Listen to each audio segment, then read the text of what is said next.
السلام عليكم. هاي هاكرز، عاملين ايه يا شباب؟ بسم الله الرحمن الرحيم. وأن ليس للإنسان إلا ما سعى وأن سعيه سوف يرى.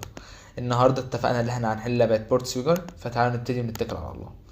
بسم الله الرحمن الرحيم. طبعا احنا شرحنا ثغرة الباس، اتمنى تكون فهمت شرحها، اتمنى تكون ما فوتش فيها فكرة من اللي انا قلتها، لان الافكار دي مهمة جدا وهتقابلك باذن الله لما تبتدي شغل في المواقع بتاعة الباك باونتي. تعالوا بقى نتكل على الله ونبتدي. اول حاجه احنا هنحتاج بورت سويجر، هنحتاج بيرب سويت سوري. فانت لو مش محمل بيرب سويت لا حملها، لانك هتحتاج عمه ومحتاج تتعلمها. في فيديو على قناتنا تتعلمها منه. ثانيه واحده بنفتح اللاب.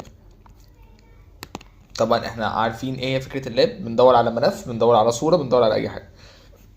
تعالوا مثلا نيجي هنا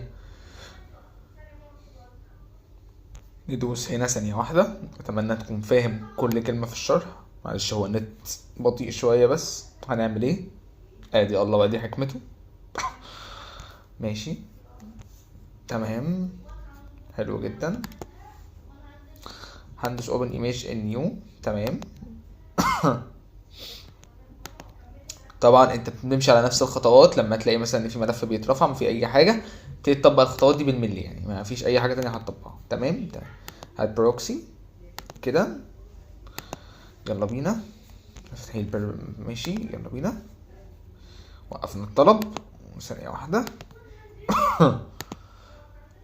وكده وقفنا الطلب. حلو جدا جدا جدا. تعال نروح بقى على على الريبيتر.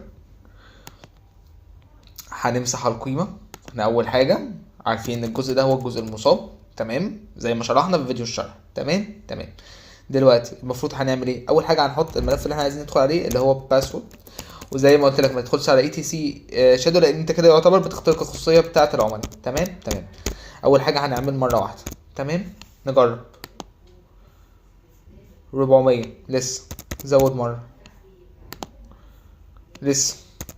زود مرة.